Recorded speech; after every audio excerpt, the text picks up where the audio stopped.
Halo teman-teman, nama aku Santi. Kali ini aku akan ajak kalian untuk mengenal daging lebih dekat. Dari peternakan sampai ke piring kalian. Kita bakal lihat jenis-jenis daging, nilai gizinya, serta gimana cara penyimpanan dan mengolahnya supaya tetap aman dan bergizi. Nah, sebelum masuk ke gizi dan penyimpanan, kita mulai dulu dengan mengenal jenis daging berdasarkan anatomi dan klasifikasinya. Halo teman-teman, aku Rizka. Sekarang aku akan membahas jenis-jenis daging dan klasifikasinya. Berdasarkan jenis-jenis hewannya, daging yang umum dikonsumsi terdiri dari daging sapi, kambing, dan domba. Daging sapi memiliki serat otot yang relatif besar dengan suhu yang bervariasi. Berdasarkan klasifikasi pemotongan, daging sapi dibagi menjadi beberapa parameter, seperti tenderloin yang empuk, sirloin yang seimbang antara daging dan lemak, serta brisket yang memiliki jaringan ikat lebih banyak sehingga membutuhkan waktu memasak lebih lama. Daging kambing memiliki serat otot yang lebih rapat dengan kandungan lemak yang relatif lebih rendah. Lemak kambing lebih banyak tersimpan di sekitar organ sehingga menghasilkan tekstur yang padat dan aroma khas. Daging domba memiliki struktur serat yang mirip dengan kambing, namun lebih empuk karena distribusi lemaknya merata di dalam otot, sehingga cocok untuk metode pemanggangan. Selain sapi, daging kambing dan domba juga memiliki pembagian potongan yang khas. Potongan utama pada kambing dan domba antara lain leg atau paha, loin, rek atau ika, shoulder atau bahu, serta neck atau leher. Bagian leg memiliki tekstur cukup padat dan sering digunakan untuk masakan seperti sate atau gulai. Bagian loin dan rek memiliki tekstur lebih empuk sehingga cocok untuk metode pemanggangan atau dibakar. Sementara itu, bagian shoulder dan neck memiliki jaringan ikan lebih banyak sehingga lebih sesuai untuk dimasak dengan metode perebusan atau dimasak dengan waktu lama.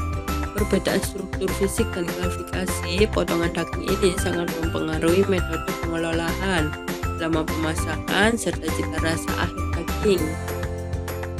Halo, aku Vina. Sekarang giliran aku nih untuk menjelaskan nilai gizi daging dan peran fungsionalnya dalam tubuh manusia.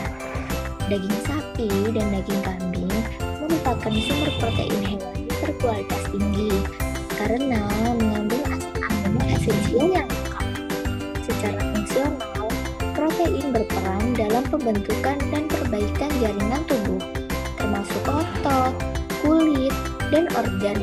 Protein juga berperan sebagai komponen enzim dan hormon, serta membantu pembentukan antibodi untuk menjaga sistem kekebalan tubuh. Dari segi lemak, daging sapi umumnya memiliki kandungan lemak yang lebih tinggi dibandingkan daging kambing. Secara fungsional, lemak berperan sebagai sumber energi cadangan, pelindung organ vital, serta membantu penyerapan vitamin larut lemak, yaitu vitamin A, D, E, dan K. Namun, lemak hewani juga berkaitan dengan kolesterol. Kolesterol sebenarnya memiliki fungsi penting nih, yaitu sebagai bahan pembentuk hormon steroid, asam empedu untuk pencernaan lemak, serta komponen membran sel. Akan tetapi, konsumsi yang berlebihan dapat meningkatkan risiko penyakit kardiovaskular. Daging juga merupakan sumber vitamin B12 yang sangat penting. Secara fungsional, vitamin B12 berperan dalam pembentukan sel darah merah, pemeliharaan fungsi sistem saraf, serta proses pembelahan sel.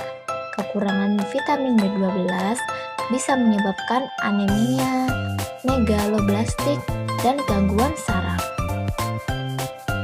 Selain itu, daging mengandung zat besi dan Fe dalam bentuk heme yang mudah diserap oleh tubuh. Zat besi berperan dalam pembentukan hemoglobin dan mioglobin yang berfungsi untuk mengangkut oksigen ke seluruh jaringan tubuh. Kekurangan zat besi dapat menyebabkan anemia dan penurunan daya tahan tubuh.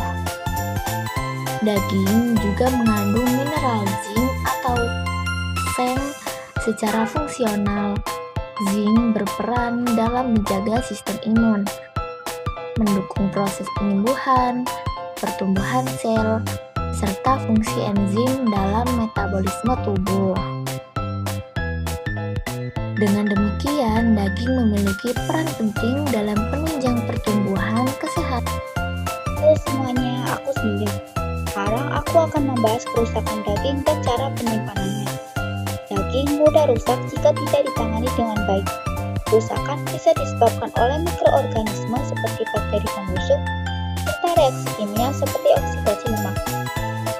Pertumbuhan bakteri dipengaruhi suhu. Pada suhu ruang sekitar 25-30 derajat Celcius, bakteri berkembang cepat sehingga daging cepat rusak. Untuk memperlambat pertumbuhan bakteri, daging segar sebaiknya disimpan di chiller pada suhu 0-4 derajat Celcius. Untuk penyimpanan jangka panjang, daging bisa dibekukan pada suhu -18 derajat Celcius atau lebih rendah. Tanda-tanda kerusakan daging antara lain warna pucat atau kehijauan, bau tidak sedap, tekstur berlendir, dan rasa melempem. Dengan penanganan higienis dan penyimpanan yang tepat, mutu, keamanan, dan nilai gizi daging dapat tetap terjaga. Kesimpulannya, setiap jenis daging memiliki karakteristik anatomi, kandungan gizi, dan tingkat kerusakan yang berbeda. Pemahaman ini penting supaya kita bisa mengolah dan mengonsumsi daging secara aman dan sehat.